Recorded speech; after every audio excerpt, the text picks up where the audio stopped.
Okay, today I'm in Devon with Polly Gundry. Thank you very much for agreeing to talk to us today, Polly. So you and your husband Ed trained down here in Ottery St Mary. You under rules and Ed the Pointers. But before this career, you were the 8 times lady champion jockey, point-to-point jockey, which we'll talk about. But you moved to Ottery St Mary in 2006. Why Ottery? Well, I'd looked for some ground to buy a little bit of land. For some reason I thought it was a good idea that I needed to have a little bit of land because I'd got a small house in Taunton, and so I looked at some land in Gloucestershire near where my mum lives in the Berkeley country, and actually I was quite keen to get away from the Berkeley country. I love the area, but there wasn't, I knew the area well, and I knew there wasn't a huge amount of opportunity to buy anything there. And we could have gone nearer where Ed lives at Evesham, Broadway.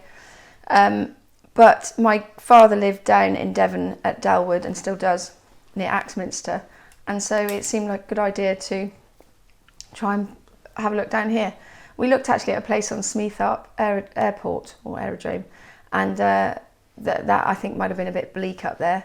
But we came down to Ottery because the farm buildings were here already, and the bridle path that runs through the farm buildings and then goes onto the lane up onto East Hill. So it was a really nice opportunity to buy somewhere where I could potentially pre-train young horses. I've always liked young horses, and that's what I thought I was always going to have a lot to do with, breaking, pre-training, and then hopefully a nice place to live. And Ottery is a lovely place to live. I have to say, when I first came down, Ottery is a very steady, old-fashioned small town, and the one-way system makes it very slow to get through. And so, to start with, I did wonder whether I could cope with it being so slow, but now I love it. Okay, now anyone in the sort of with a bit of a memory of point-to-points, as soon as you mention Ottery St Mary, the other name that rolls off the tongue is Oliver Carter. Yes. Any memories of Oliver? Dear Oliver, yes, Oliver Carter was nearly a reason not to come down here. He always frightened the life out of me. He was an absolute legend of his day. Grant Cann, who I rode for quite a lot, he had ridden for Oliver a lot, and Polly Curling, and then Shirley Vickery, who were all people that very much went before me in the point-to-pointing. And so when I decided that we're going to come down here, Oliver rang me and heard that I bought a little bit of ground down here, and said, very kindly offered his yard and stables and gallops, as he put it, to train our horses on. Well, I didn't have any horses, so it made no difference, and just said to him, I haven't got any horses, but I think we'll probably be all right where we are anyway at the moment. But no, Oliver, my experiences of Oliver, he kind of scared me because of the people that rode for him sometimes got telling off even for winning in a point-to-point. So for that reason, I thought I'd give him a wide berth. Now you were 8 times lady champion point-to-point rider. That's right. So before we get into that, can you tell us a bit about your background? Well, my parents both rode in point-to-points, and my mum also evented, and my dad point-to-pointed and obviously hunted a lot. And so I was very much brought up in the hunting field, did lots and lots of pony club. We had to leave pony club at 21 when I was young, but I think you can stay in pony club now until you're 25, and so I'd made the very most of pony club I could. And I also went eventing. I was lucky enough to spend 6 or 7 months with Mike and Angela Tucker at Tetbury, in the hope that I was going to improve my dressage a lot more. And Angela is the most brilliant dressage rider and a lovely lady and a brilliant teacher, but it was pretty much like water off a duck's back, her advice with me, because I didn't improve my dressage in an enormous amount. And so it was a combination of eventing being quite an expensive sport to do, horses going a bit lame in 1997, and the fact that I started to really enjoy the point-to-pointing, that I ended up going down the point-to-pointing route. Okay, you used to ride with the hunts. Was that a good grounding for race riding? It was a fabulous grounding. I rode all sorts of horses and ponies, whether they would be fat Shetlands to speedy little ponies, lots of Irish type horses hunting, nagging on, thoroughbreds for anyone and everyone. But learning to cross the country, learning how to get from A to B, following hounds, not necessarily always jumping a lot, opening and shutting gates, learning to handle a horse was very, very important. Okay, then when did you sort of decide to ride in point to points, and do you remember the first time you competed? Well, I was always mad keen, and then my example or someone to follow in our area was Alison Dare, and she was just amazing. Alison and Dick Bainbridge, who was the person that trained all the horses that she won on, they were a brilliant team. Their strike rate was at least 30% runners to winners, or winners to runners, and it was just, you know, we all wanted to be Alison. We realised that none of us were going to be Alison, but yeah, that was, we had someone to watch. We go to the Berkeley Point to Point every year, and even before I'd left school when I was 16, I went and worked at weekends to help Dick ride out, and went to some point to points and led Alison up, and just loved it, loved the whole thing. Didn't have a very rounded view of life when you went to help Alison and Dick, because they'd have 3 or 4 winners every day they went pointing. But Dick is just, I absolutely idolise him as a trainer. So yeah, that was a very strong influence. Okay, there was some point in your career, fairly early on, that you started to become like Alison. And when did you sort of realise that you were better than most of the other jockeys because you were doing extremely well compared to them? Well, because of the hunting that I did a lot of, my mother allowed me to ride a lot of different, sometimes difficult horses, and she's always been of the nature, get on and understand a horse's psychology, whether it's frightened or nervous, or just get on and get it working. And then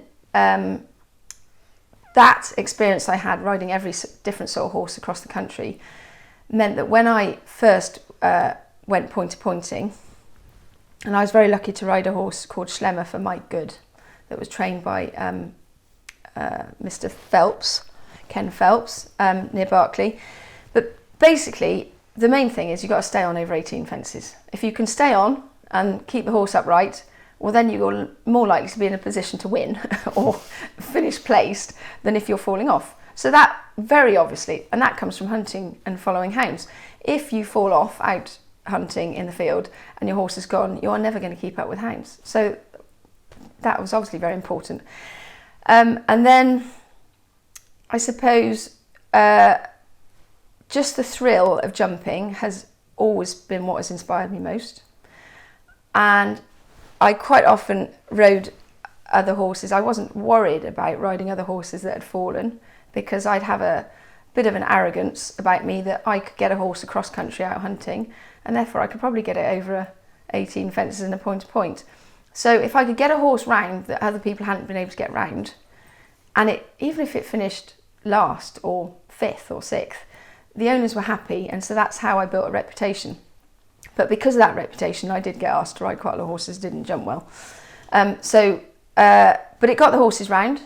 And then John Daniel, who was really my mentor, he'd won all sorts of things. He was a steward, a jockey club steward. He was also a very good judge of a horse. And he gave me a huge leg up in pointing me in the right direction, giving me pointers on the day, as in, when I say pointers, advice on what I was doing right or wrong. I also hunted with him a lot. And so his advice when I was actually riding, and his connections, so introducing me to Grant Can, he also, in a roundabout way, introduced me to Richard Barber through friends, meant that I first started getting horses round. Some farming families, the Tucks and the Greys, John Gray, from the Berkeley, were kind enough to put me up on horses. Had the odd small winner, when I say small winner, very important winners point to pointing, and then John Daniel's introduction to Richard Barber got me onto the best horses. So that's, it's very important that you start at the bottom. I had just a very, very fortunate career to do my basics in the hunting field, then in the point to point field, and then I was so lucky to ride for Richard Barber. And the reason I ended up riding for Richard Barber was Polly Curling had a fall on a young horse in a maiden race, I believe, or maybe it was a restricted race at Did Martin in 1997. and she couldn't ride flake totes in the ladies' race. And the other 6 or 7 girls that were far more experienced than I was and better, they were all busy, obviously, in the ladies' race, all had rides already. And so I was the only available girl around on that day, and managed to not fall off, and Flake Totes was a very decent horse. Okay, so you then went on to win, as we mentioned earlier, 8 ladies' championships. How difficult was it to be involved in a title race and really be determined to win it, to get all the rides? And the only difficulty was I like to be a sportsman, and I know that 1 or 2 people think I'm really hard, but actually I'm quite a softie, and there's no point falling out with people when you're riding against them, or I wanted to be, I didn't want to be the most unpopular person in the weighing room, and I wanted to win. And the main reason actually for riding in races is because I enjoyed riding horses over fences at speed, and I was, because of the hunting and everything else we talked about, and then I got on to the better horses, I wasn't bad at it. But the other reason that I was successful is because I really enjoyed car booting, and I always tell young people that, because that's how I got onto the good horses, because I talk so much at the back of a car boot and tell owners how their horses went or why they went like that, or the psychological side of a horse's race.